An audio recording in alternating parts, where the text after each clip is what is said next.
Bienvenue dans ce nouvel espace de solidarité où nous partageons des sujets qui nous affectent émotionnellement.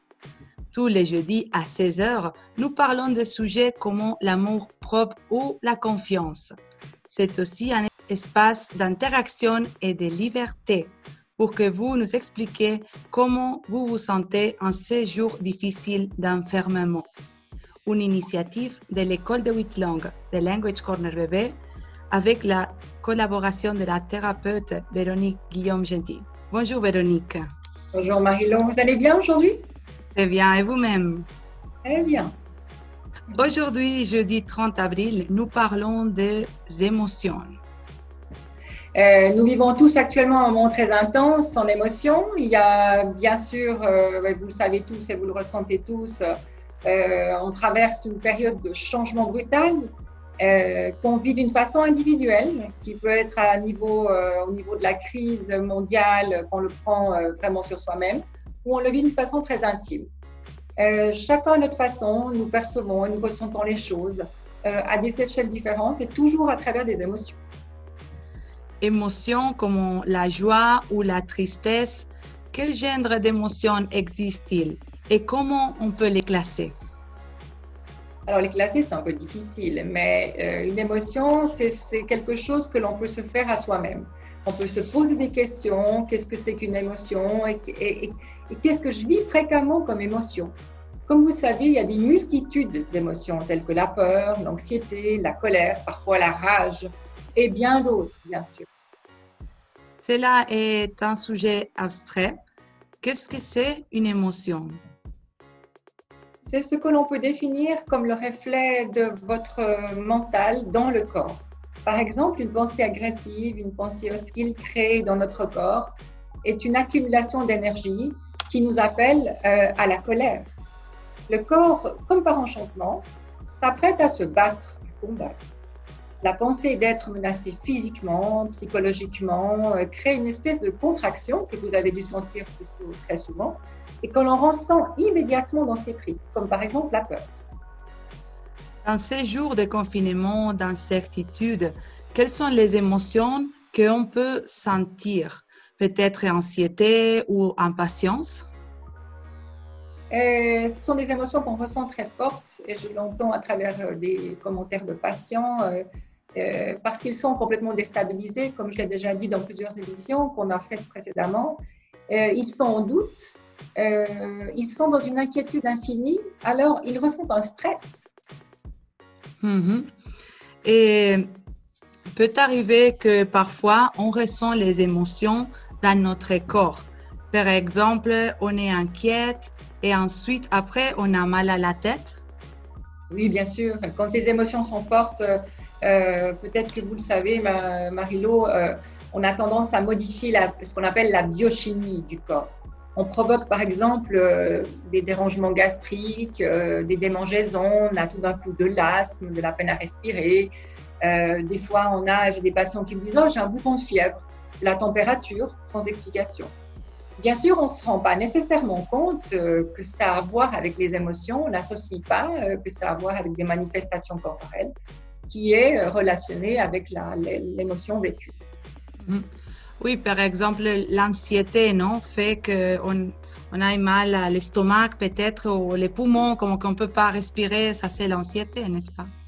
C'est l'anxiété, on a une boule très facilement dans l'estomac, mais il y a beaucoup de gens qui ont d'autres problèmes. Il y a vraiment des gens qui ressentent de la fièvre ou qui ont très froid ou qui tout d'un coup, c'est vrai que souvent c'est cutané. On a des démangeaisons, les gens ont tendance à se gratter, même des fois on fait des espèces de petits eczémas qui n'en sont pas, mais qui sont des crises d'urticaire, enfin plein de choses. Des migraines. Aussi des migraines. Oui, mais alors ça c'est souvent avec de très très fortes émotions, les migraines. Là, il faut bien analyser pourquoi on en a une et là ça doit faire réfléchir chacun. Comment arrivent les émotions? Alors c'est intéressant de constater, si vous voulez, qu'au niveau étymologique, émotion veut dire dérangement. J'aime beaucoup l'image d'un enseignant spirituel que vous connaissez peut-être, qui s'appelle Eckhart Tolle, qui dit que les émotions sont comme une tempête de sable qui nous arrive dessus. Ah oui, très poétique. Oui, mais c'est Parfois, vrai. mhm. Parfois, on peut cacher nos émotions pour nous protéger. Par exemple, si je m'occupe à faire beaucoup de choses pour éviter d'être en connexion avec moi-même, avec mes émotions, est-ce que cela, c'est positif ou négatif? Moi, je ne le conseille pas toujours. Parce que ça veut dire que vous laissez au lendemain ce que vous n'avez pas voulu vivre maintenant. Donc, le mal sera encore plus important, vous serez encore plus, je dirais, émotionnellement peu bien, bien en bas. Ça arrive souvent, par exemple, quand les gens ont perdu un être cher et que tout d'un coup, ils se retrouvent devant des tas de monde qui s'en occupent, etc. Et puis, ils n'ont pas envie de montrer, ils n'ont pas envie de le revivre. Mais par contre, quand ils arrivent chez eux, ils sont vraiment pas bien, ils se mettent à pleurer et puis toutes ces émotions fortes ressortent et ça peut avoir des conséquences sur la santé. Donc, attention. Ok. Alors, on doit vivre les choses, non? On doit se permettre de vivre les choses et pas les laisser pour après, pour demain. Et il faut les vivre le plus vite possible et peut-être les comprendre et les analyser et se dire, ah oui, j'ai vécu ça, ouf, c'est dur, mais je l'ai vécu et mon corps peut combattre, comme je disais avant, donc on va y arriver. Mais Véronique, il faut aussi la valeur, le courage pour affronter ça, n'est-ce pas? Oui. Il faut de la force mentale, comme j'en parlais la dernière fois quand on a fait l'émission. Il faut se donner un petit coup de pouce et se dire, je vais y arriver, je suis fort, je peux le faire, même si c'est épouvantablement difficile à surmonter sur le moment, mais on a la capacité de le faire, bien sûr. Et le stress est une émotion. Oui, alors c'est une émotion forte que nous vivons pour la plupart d'entre nous au quotidien. Ce que l'on peut analyser ensemble, c'est les réactions, comme je disais d'avant, de notre corps, le dérangement, le chambardement que cela peut produire. Vous avez probablement remarqué que quand vous traversez une émotion comme le stress, votre corps a des réactions telles que des palpitations cardiaques, que votre respiration s'accélère. Pour certains d'entre nous, on avale très souvent de la salive, on tremble. C'est assez pénible à gérer, hein. Et ce qui est intéressant aussi, c'est que les émotions que nous vivons provoquent du stress, pas seulement à nous, mais sur notre organisme. Mais alors, comment on peut gérer le stress? Peux-tu nous proposer des exercices? Pas toujours, hein. Je veux bien essayer, Marilo, mais ce n'est pas toujours facile. Ce qu'il faut bien, ce faut bien qu'on comprenne, c'est la façon dont on réagit. Et c'est essentiel. Ce qu'il faut qu'on essaye de faire au plus profond de nous-mêmes, c'est retrouver l'harmonie, parce que, disons, pour se ressentir un peu mieux. Moi, ce que je peux conseiller à tout le monde, c'est peut-être pas un exercice, mais c'est une petite réflexion, c'est de se dire, il faut que je pense qu'est-ce qui a causé cette émotion. Peut-être comme dans une maladie, on doit aller à la source, chercher le petit point de départ, et ça nous aidera peut-être à comprendre. Il faut être, je dirais que c'est même à un moment donné un plaisir de se dire, tiens, j'ai des émotions, je suis vivant. Et on constate souvent que l'émotion, ça nous permet même de remercier des êtres qu'on aime. Il y a des tas de choses qu'on traverse, qu'on ne se rend pas compte, qui sont émotionnelles. Oui, tout à fait. Très bien. Très bien. Et les émotions, alors, sont la même chose que le ressenti? Ah, oui, à peu près. À peu près. Il ne faut pas confondre, disons, les deux choses, hein. Il ne faut pas confondre le ressenti et l'émotion. Donc, moi, je dirais attention. Le ressenti, c'est souvent la souffrance. Et le stress est une émotion qui est gérée par la souffrance, qui est gérée par cette émotion, ce qu'on appelle souvent passagère.